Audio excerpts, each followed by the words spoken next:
Helldivers 2 is getting some sweet updates, and one of those things is most likely going to be mechs. As everyone wanted, as everyone predicted. Oh yeah, mechs, boys. And out of the blue, we've now got insane new details with artwork concerning future updates for Helldivers 2, along with Arrowhead's CEO giving us even more details as to what they've got planned for the future. And like I said, this was all just totally unexpected, but definitely great to see. Welcome to the channel. I am Lieutenant Buzz Lightyear, and I'm going to be running through it all here for you, and there's a lot here to unpack. But first, remember to hit subscribe and ring the notifications bell to receive my latest upload alerts. This one's going to be interesting, so fire up that drop pod and let's check out all the latest. Bam.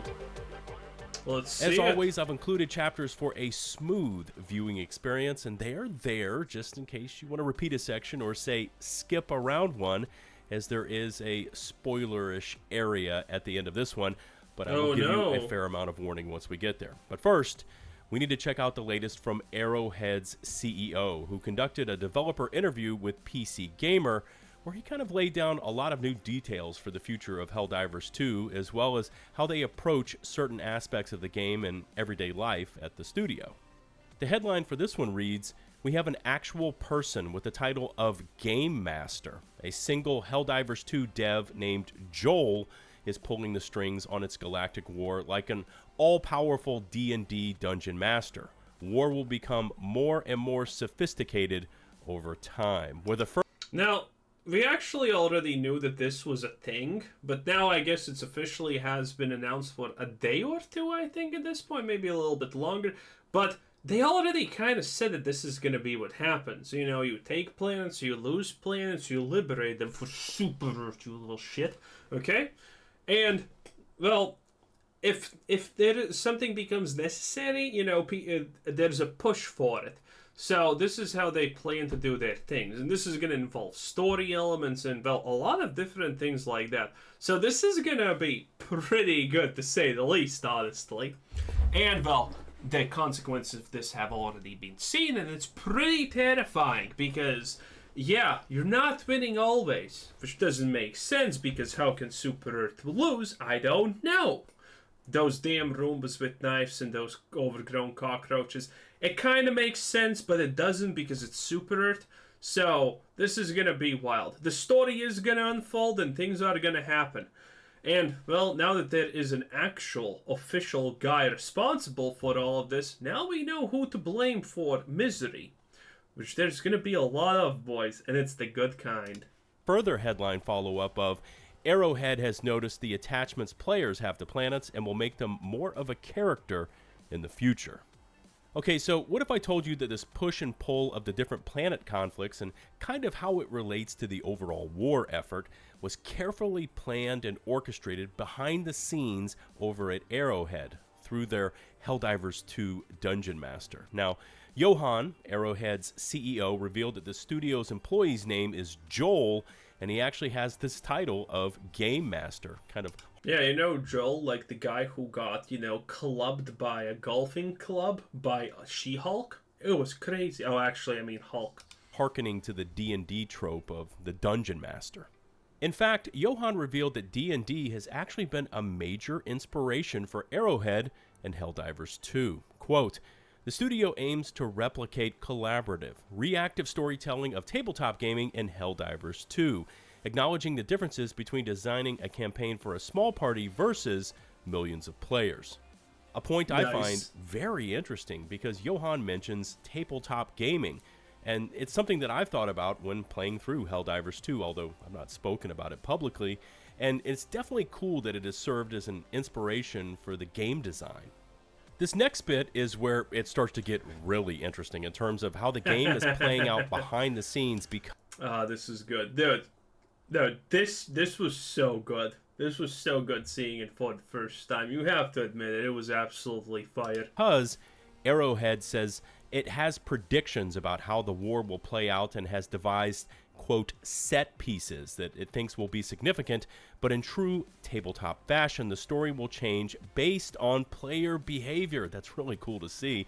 In fact, And this is something that I called it's gonna happen at some point because you know that there's gonna be like bosses. There's gonna be some kind of raid situation. I'm still hoping for the well, congratulations. Here's 40 Helldivers. Deal with this giant boss. Have fun. I hope for situations like that to happen because man, like why not with mechs and things like that, right? It just makes sense and it would be beautiful. In fact, it already has. Game Master Joel has already had to grease the wheels for the enemy a few times when the Helldivers community proved a little too efficient at spreading liberty. According to Johan, Joel has had to make several Well, to be fair, you can never be efficient enough at spreading managed democracy. quick adjustments in the past when players have proven too strong, such as providing the automatons a bit of reinforcements, making planet conquest a little harder. There was also the time when we took the first set of Terminid planets faster than the studio expected, leading to the incendiary mine segment, where we got to use that stratagem for free on all those missions, as we were able to lay defenses for the ground we had already conquered. And if you think about it, that's what an occupation force would do, right? Set up defenses and prepare for any counter-offensive. And again, really interesting to see it. Defense for pussies. Okay? Helldivers push on. That's the point of them, okay? Defense. Bro, what is this? A tower defense game? Deployed here as part of the campaign, just on the fly, definitely adding to the immersive factor of this game.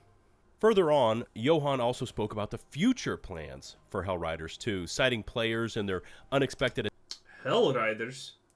Okay, well, close enough, I guess. attachments they've developed with individual planets, say, such as Malevolent Creek, leading players to mourn its loss, both because of its story significance and the fact that the planet is now inaccessible. Quote, we look at the individual planets as there was a planet that we made that was good fun, and we have made so many of them, but the community's attachment to each planet is significant.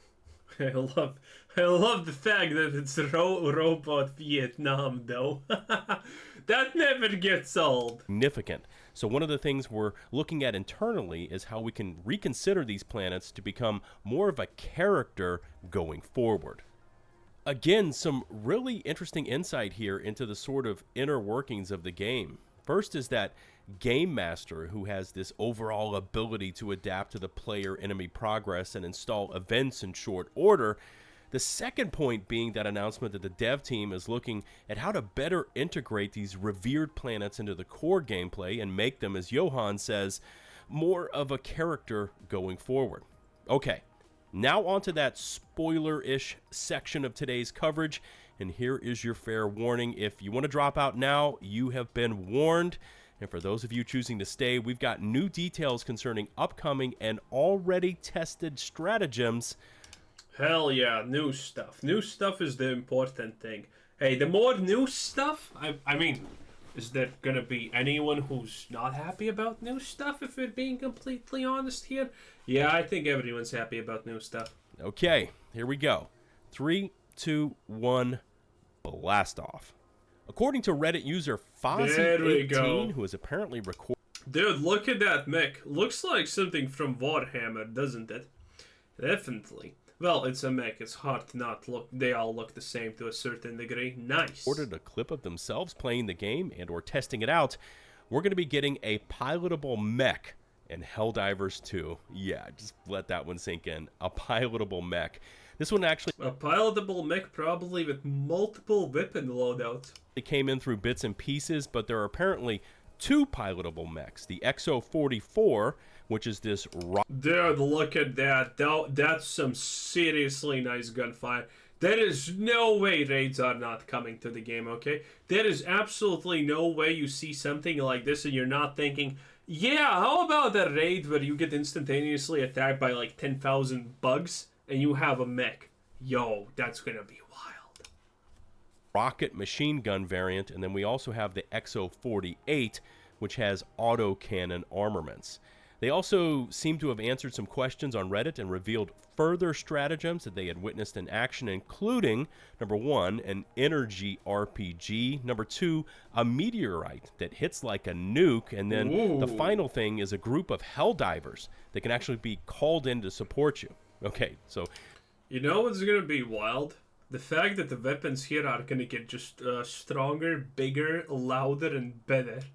That's good. That's what's gonna happen. There's gonna be probably like virus bombs sooner or later and stuff like that. It's gonna be great. It's absolutely gonna be amazing. Calling down nukes, setting off a nuke as an objective. All well, you get the point. More nukes. Ah, it's gonna be beautiful. Absolutely. And you wonder why this game is succeeding.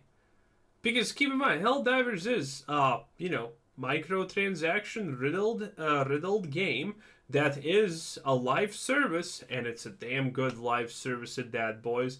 So yeah, I think live services are no problem as long as it's actually a good game, and I think Helldivers 2 completely proves that.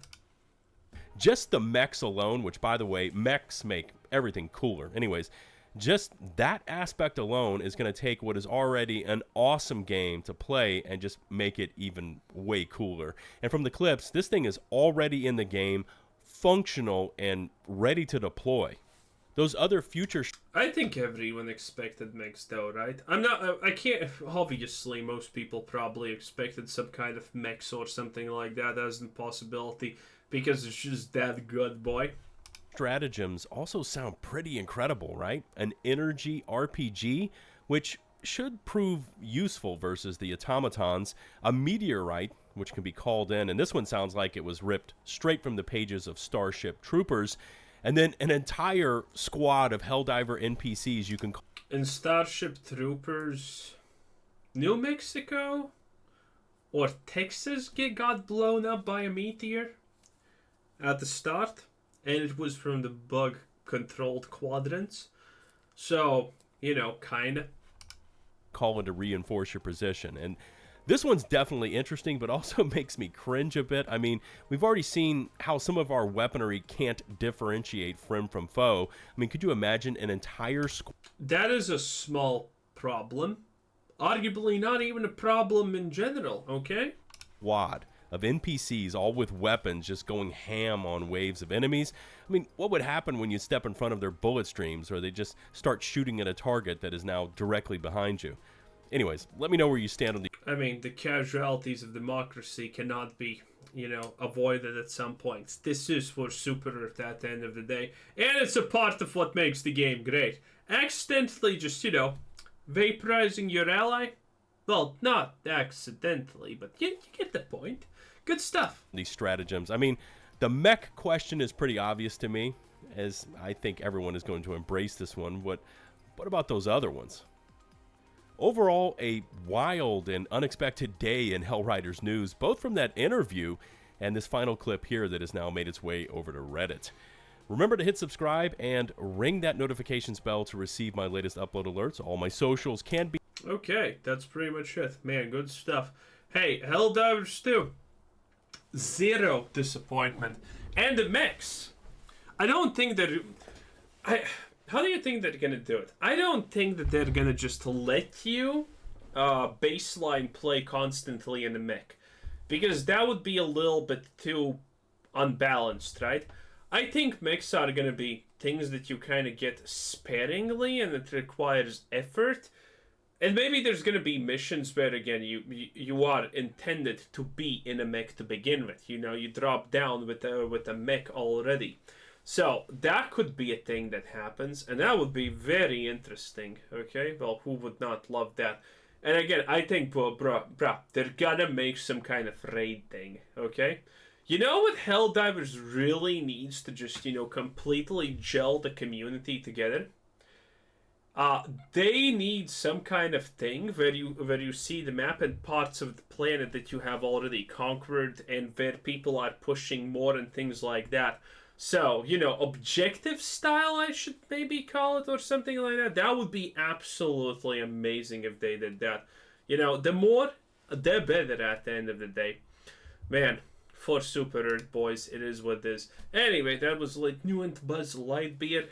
And this was Quizzer Sensei. Thanks for watching. Subscribe if you haven't already, and have a nice day. Bye-bye.